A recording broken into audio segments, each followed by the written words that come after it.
मुझे बहुत अच्छे से पता है कि मैं ओवर ट्रेडिंग कर रहा हूँ, पर मुझे समझ में नहीं आ रहा था कि इसको कंट्रोल कैसे किया जाए। फिर पता है मैंने ये चीज़ देखी कि यार भाई, तेरे पास ना बहुत सारे ऑप्शंस हैं, इसके कारण से तू ओवर ट्रेडिंग करता है।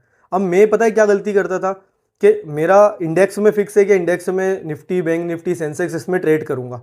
पर अगर मान लो किसी दिन उसमें मेरा लॉस लग जाता था या कोई सेटअप नहीं बनता था, कोई ट्रेड नहीं मिल रहा है या मूवमेंट नहीं है उसमें, तो मैं स्टॉक की तरफ जाता था। मैं स्टॉक ऑप्शंस में देखता था, स्टॉक्स में देखता था। और इनकेस मान लो कि इनमें कुछ भी मूवमेंट नहीं है या मार्केट क्लोज हो गया, तो मैं कमोडिटी की तरफ भगता था।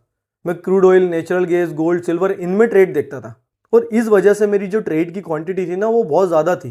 मैं दिन भर में बहुत बहुत सारे ट्रेड कर लेता था। फिर मैंने देखा यार कि इसको कम करने के लिए पता है मुझे अपने ऑप्शंस को मिटाना पड़ेगा, अपने ऑप्शंस कम करने पड़ेंगे।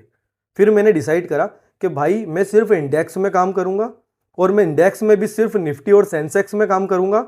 मैं स्टॉक की तरफ नहीं भागूंगा, मैं स्टॉक ऑप्शन की तरफ नहीं भागूंगा, मैं कमोडिटी में ट्रेड नहीं करूंगा। उससे क्या हुआ पता है, मेरा सर्कल बहुत छोटा हो गया। अब मेरे पास ना दो ही फोकस में रहता है, या तो निफ्टी या सेंसेक्स। और उसमें भी मैंने रूल बना रखे हैं कि दिन में एक या दो ट्रेड से ज़्यादा ट्रेड नहीं लूंगा मैं। तो अब मैं दिन भर उसमें ये देखता रहता हूँ कि मेरे सेटअप पे वो ट्रेड आया कि नहीं आया। और जैसे ही सेटअप पे ट्रेड आता है मैं लेता हूँ, चाहे स्टॉप लॉस आए, चाहे मेरा टारगेट आए, चाहे लॉस हो, चाहे प्रॉफिट हो। उसके बाद फिर मैं उस लॉस को रिकवर करने के लिए दूसरी तरफ नहीं भागता हूँ, उस प्रॉफिट को और बढ़ाने के लिए दूसरे सेगमेंट में नहीं भागता हूँ। मैं उसको वहीं स्टॉप कर देता हूँ। और इस वजह से मेरी ओवर ट्रेडिंग बहुत ज़्यादा डाउन हुई है भाई। मुझे बहुत फ़ायदा मिला इस चीज़ से। और जिस किसी भी मेरे भाई को अगर ओवर ट्रेडिंग की प्रॉब्लम है, तो एक बार इस चीज़ को ट्राई करके देखना भाई। मुझे फ़ायदा मिला है तो डेफिनेटली आपको भी फ़ायदा ज़रूर मिलेगा। क्योंकि भाई हमको कमाना है, हमको ब्रोकर को कमा के नहीं देना है।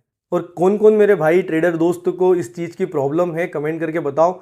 और आपके पास भी अगर इसका कोई सोल्यूशन है तो कमेंट करके बताओ, ताकि नए ट्रेडर जो पढ़ते हैं कमेंट्स, उसको इस चीज़ से बेनिफिट मिले।